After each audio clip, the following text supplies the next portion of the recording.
You know, I wonder sometimes if some of you guys are just here for the beats, and then I feel bad when I take them away, and then you have to listen to me. Good evening, everyone. Welcome to your Saturday night Asatru Heathen Norse Pagan prayer service. My name is Reverend Ben Kowalski Greyheck, and this is brought to you by The Troth. Oh wow, we have a lot of people here tonight. Thank you all for coming. I see some people, it's your first time here. Newcomers always welcome. Oh, Miss Sanchez is here. Hello, Miss Sanchez.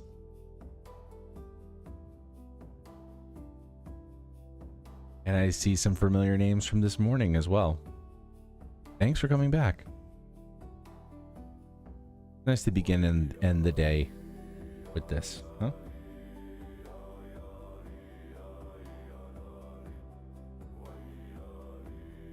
Just to let everyone know, how we do this.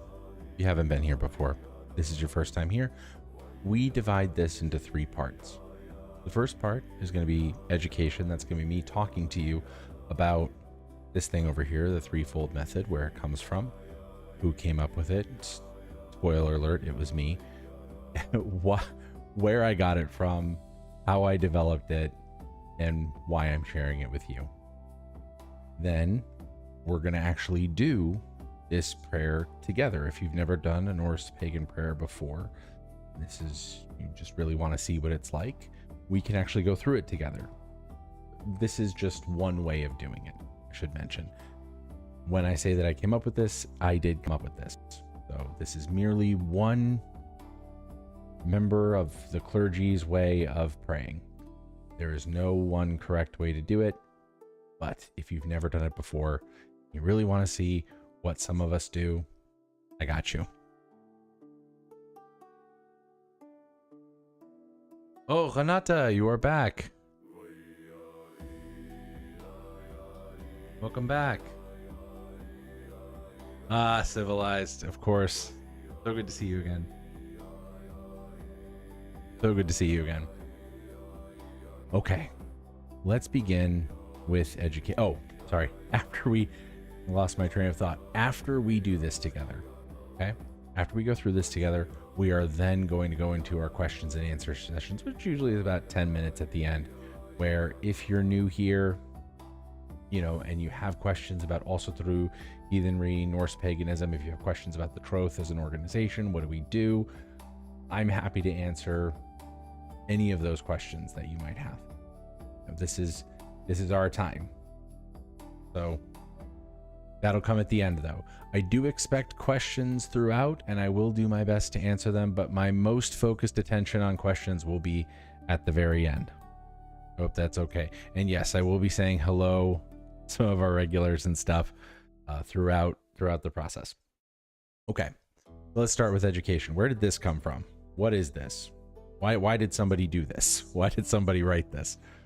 So I wrote this because it was very hard for me as a Norse pagan, Asatru, heathen. It was very hard for me to get anyone to give me a straight answer as to how we pray. I got a lot of answers as to, well, we don't have all the historical context. We don't have all the historical data. Here's what we know. We don't know. Okay. A lot of hemming and hawing about what it was, and I figured we do, but no one was ever able to give me a straight answer. So what I did is I pulled this together from all the answers that I've been able to kind of cobble together over the last 20 years, both from sources and from talking with other Norse pagans, living with other Norse pagans, and yes, praying as a Norse pagan for 20 years. That's where this comes from. It starts with a question, and a lot of questions that I had when I was first starting. Like, for example, maybe you've asked yourself this question too. Which way do we face when we pray? Is there a specific way we're supposed to face? The answer is, well, if you have an altar, as you can see, here's mine here. Yes, you made it. I'm glad you did. So, the way that we face, if you have an altar, face that altar. If you don't have an altar, and I am not going to be the Gothi that tells you that you have to go out and buy an altar today, because you don't. You don't have to have an altar. I didn't have one either when I got started. Okay. But still, people want to know, is there a direction I should face? I'll give you 2. So there's 2 that are mentioned briefly in the lore as different directions that people faced. I synthesized the 2 of them, and here's how. So the first direction that's mentioned is east. I believe that's Bede, who actually says the Anglo-Saxons prayed to the east, towards the rising sun. There's another source in the sagas that says that there's a guy who prayed to the north, or there was a village that used to orient itself towards the north when they prayed. What I do to synthesize these 2 together is I say, okay, well, if the sun is rising, okay, face to the east. So it's dawn or pre-dawn, sun's coming up, face east. If the sun has set, or it's nighttime, face north. So sun coming up, east, sun going down or has gone down, face north. Just pointing in those different directions. That to me is the way that I synthesize those things together. You'll see that a lot with this methodology, is that it's a lot of synthesis. The second thing that we talk about is how do we make space sacred for us to pray in? Because as you probably have at home, I look around me, this is very clearly not a holy space all the time. This is a gym. This is where I put my family's stanky laundry. This is an office. This is not a holy temple of any kind.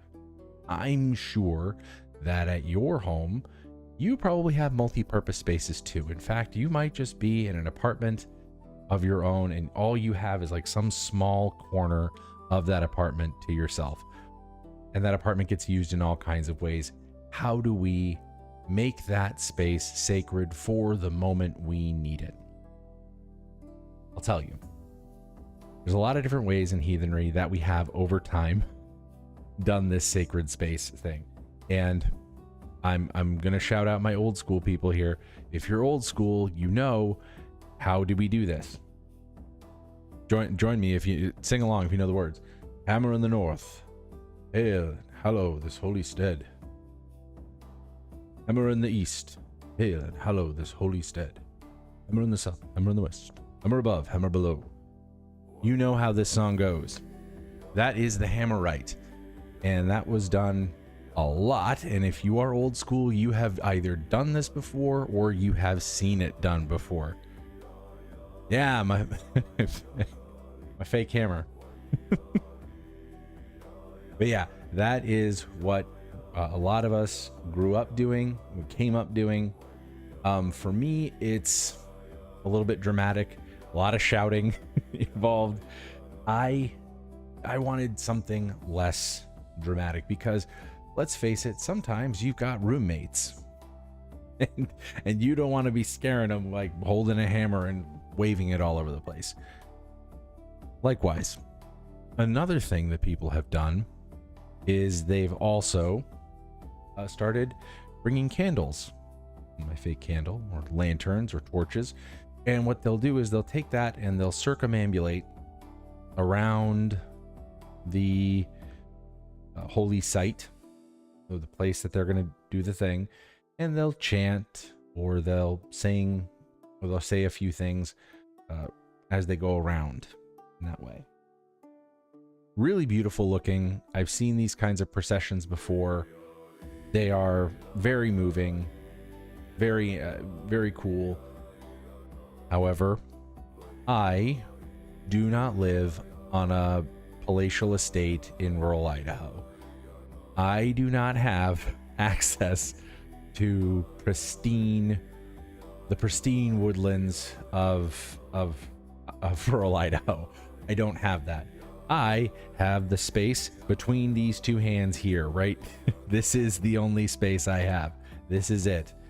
Again, I'm assuming that you also out there do not have similar, a palatial estate and 120 acres in rural Idaho. No. Most of us just have this.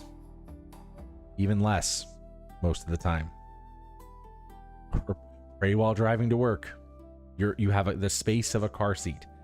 So what do we do? What do we do to sacralize our space? Well, I took a tip from our friends from the East. The singing bowl here, or have it at hand this time. Little bell, or clap your hands. I'm not going to make you go out and get a bell or a singing bowl. You don't have to go buy that stuff. Just clap your hands. Okay. We do that 3 times, and then I bow, and then I enter the holy space. So 3 times ring, 3 times ding, 3 times clap, bow, and then come to kneeling in the holy space. And then, having blessed the space, I then bless myself. That seems to make sense.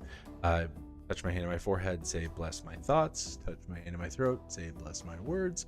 Extend my hands in front of me and say bless my deeds. So that's me blessing the space, blessing myself as I enter the space. Now we are ready to pray. We're ready for the prayer proper. How do we do that? So the first thing that people will ask is, what do I say during prayer? And we don't have, unfortunately, anything that's handed down from antiquity that says this right here, this thing is the thing that Norse pagans used to say when they prayed. We don't. Thankfully, though, we do have a lot of poetry, and a lot of that poetry lends itself really well to recitation, and some of it is incorporated into prayers. So what I did is I incorporated two really popular verses. That's the Sigdrifamal verses 3. I think it's verse 2 and 3, where it goes, "Hail day, hail sons of day." I think you guys know that verse. And then the "Hail the gods, hail the goddesses." Second verse, very, very popular, used as prayers. I'm no different. I'm sure you guys know it. If you don't, I'm actually going to post the words right over my face here when we're doing this, so you guys can read along and say it along if you want to at home. After doing those two, I'll do a third verse or a fourth verse or a fifth verse, what I call free verses, where I will just make up a verse for whatever god or goddess that I feel like hailing as part of the practice that day. Most of the time, it's just one. You don't have to feel obligated to name every single god and goddess, or else someone's going to feel left out. You could do one verse to one god, 10 verses to one god, 10 verses to 10 gods, 5, however you want to do it. After each verse, I prostrate though. So it's speak a verse, prostrate. That's full face down, hands down, come back up, another verse, face down, hands down, back up, so on and so forth until we're all done. And I do want to be sure that at this point, if you guys have requests, please get them in the chat. I will take the first 5. Okay, unless I get doubles, in which case doubles take precedence. So first 5, unless I have 2 or more people requesting the same thing. So get them in, folks, get them in. Otherwise I'm gonna be, I so often damn myself with this stuff because I end up doing like 80 million prostrations, which is fine. I could use it, could use the exercise. So yeah, after doing those, I then go into a meditation about 1 to 2 minutes where I meditate on the idea of the divine encounter, that this is me or you, your time with the gods, encountering them. How do we then take this encounter, take this moment, and move it into the rest of our lives? I usually meditate on seeking wisdom, on speaking kindly and truthfully, and on doing good deeds or healing deeds. How do I do more of that as I leave this? Because I know no one is perfect. We wouldn't be praying if we were all perfect, but we can all try. And this is what I try to do, try to think on doing when I leave. Again, thinking of ourselves as being in this moment with the gods. How do we take this moment out of this space, move it into the rest of our lives by seeking wisdom, speaking kindly and truthfully, and doing good deeds? Let's see, where are we at with our requests? After that meditation, I'm going to stand, I will bow twice more, and then we will be all wrapped, and then we can get to our Q&A. It does not take long. Heathen prayer takes about 5 minutes, give or take, depending on how elaborate the requests are. Okay, I got a Tyr, I got a Freya, I got a Hel, I got a Bragi. So Tyr, Freya, Hel, Bragi, Loki. Oh, Thor barely didn't make it. Oh.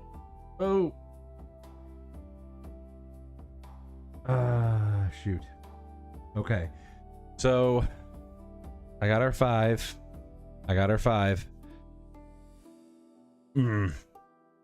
There's some good ones after that. Okay. If we want to. All right. Voting is closed. Voting is closed. Okay. I will see if I can get Thor and Skadi in there. Okay. I'm gonna see that for you. Okay. I know I set up. See, here's the thing, guys. I set up these boundaries. And then they just get knocked over. That's okay. That's okay. That's okay. All right. I will do as many as I can. All right. Now, as I said, stand, bow twice more, then get to it. All right. Any further questions before we continue? Going once. Going twice. Sold. All right.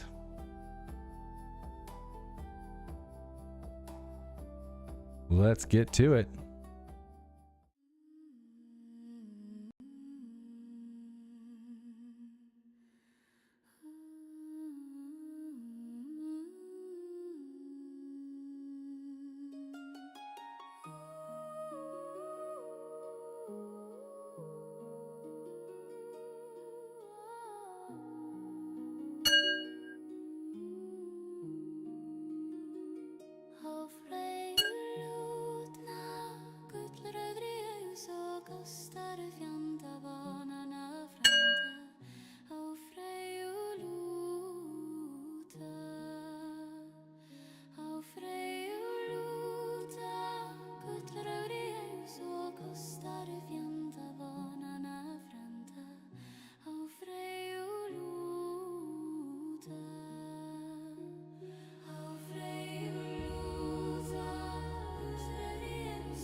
Bless my thoughts, bless my words, bless my deeds.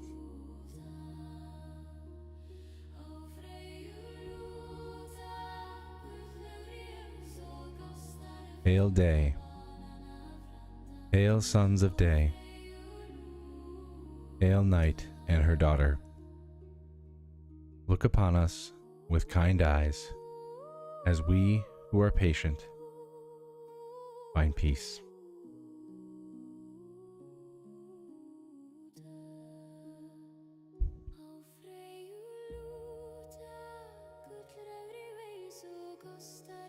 Hail the gods, hail the goddesses, hail the ever-giving earth.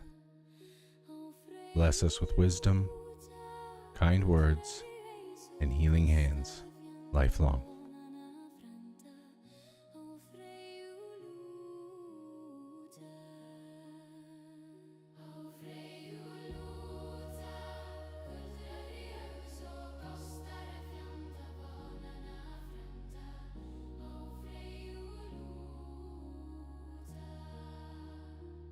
Hail Tyr, hail Lord of Justice, hail to the hand that gives victory to the righteous. Bless us, Tyr. Bless us in this moment when justice seems far from us. Bless those who seek it.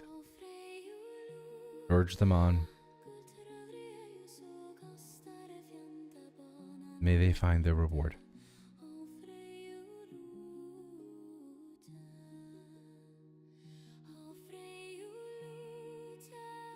Hail Freya. Hail to Our Lady of Joy,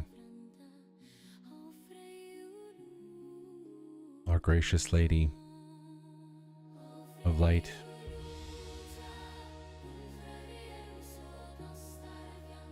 Freya, bless and protect the innocent victims of war, children. Protect them, bring them peace, happiness, and safety.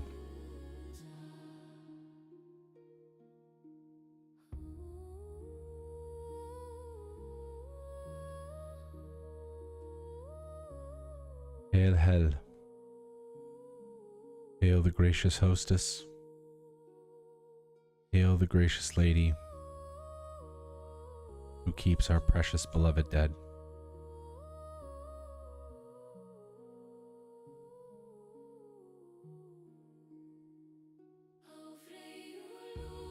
Lady, how may we understand the true meaning of hospitality that you teach and your graciousness that you extend to all our ancestors until we are again reunited with them in your hall.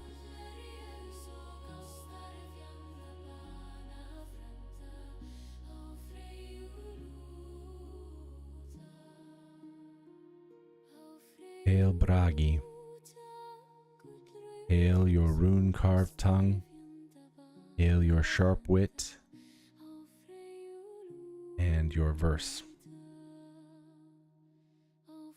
Bless us, Bragi, with eloquence, but also with the understanding of what we say, that when we say what we say, that we speak the truth. And we speak it in a way that others may understand.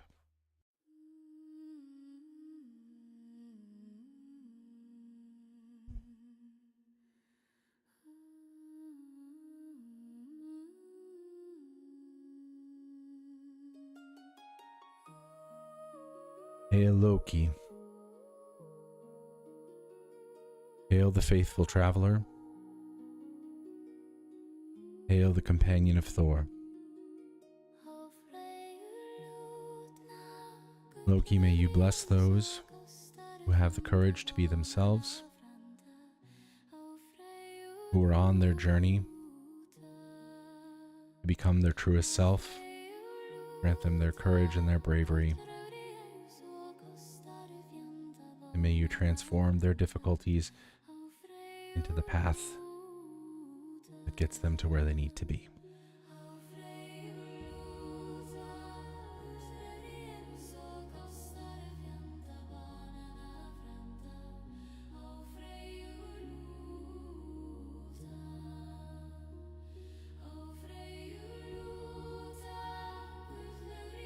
Hail Skadi.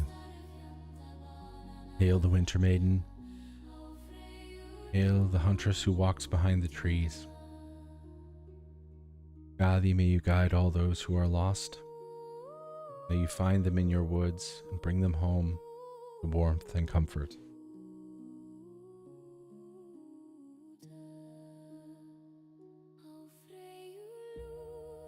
Hail Sif and hail Thor. Hail the flaxen hair and the hammer bearer. And hail to our sustainer and our protector, Lady Sif and our Lord Thor. May you bless and protect each of us and bring upon this world both peace and plenty.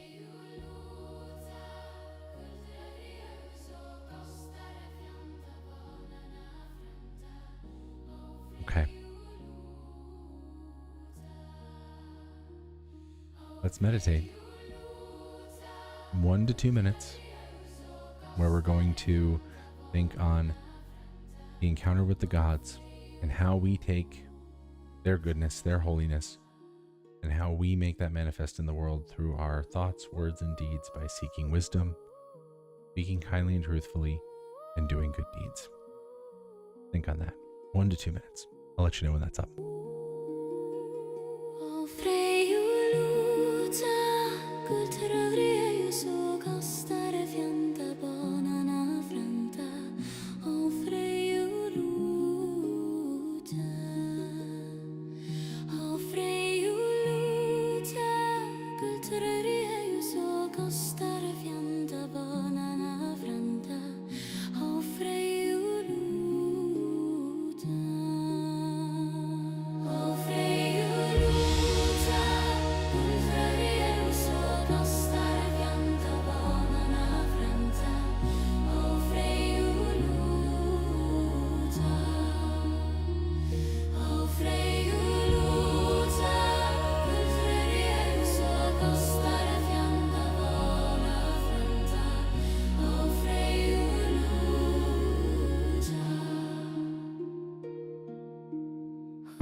Thanks, everybody.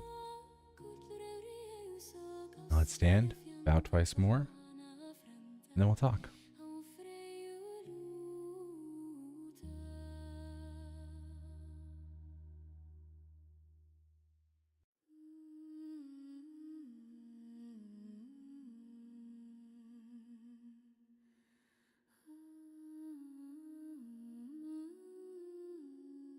Thank you, everyone, for coming.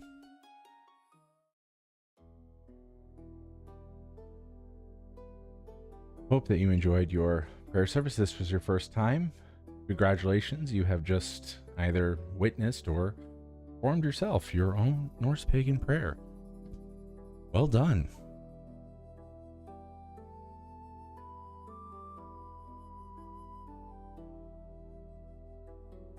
Marcus, it's 4 a.m. where you are. Well, you're in luck because for folks like you, we actually do have a service at 6 a.m. Central, which actually should be a little bit better for your sleep schedule, probably. Thank you, Civilized. Oh, hands at 10 and 2. I got you. Well, thank you so much for being here, Marcus.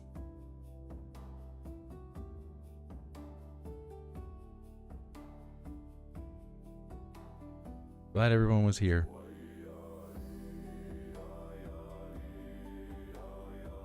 Stephanie, yes, I'm sorry to hear that you don't have a pagan community currently to belong to.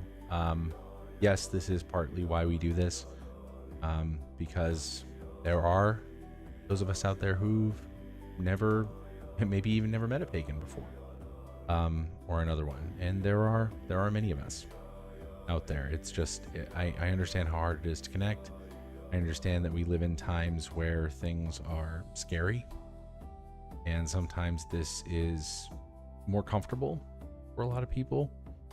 So we don't want to, I think as Norse pagans, and correct me if I'm wrong, I think one of the things that falls upon us is understanding what hospitality is and why we give it.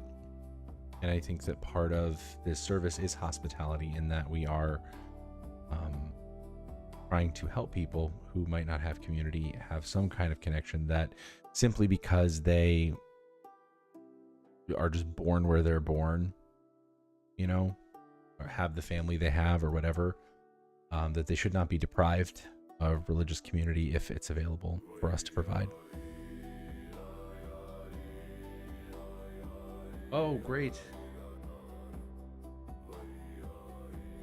Oh, Danica, thank you so much. Oh, Stephanie, you're a new Norse pagan. Well, that's great. Welcome.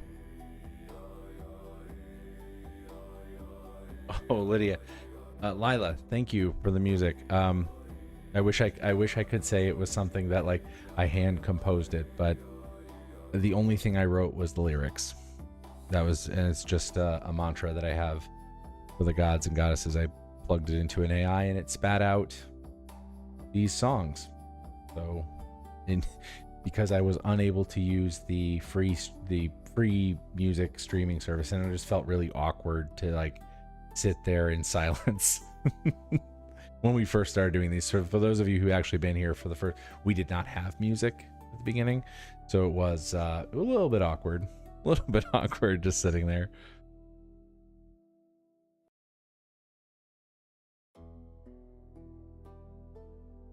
Oh, thank you. That's Whiskey Tango Foxtrot.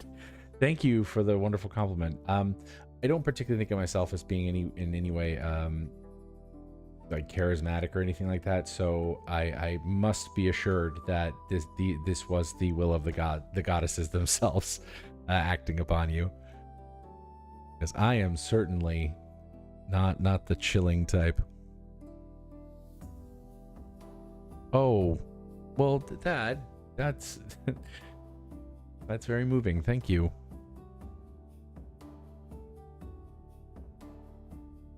Oh gosh, the crying thing I have heard before.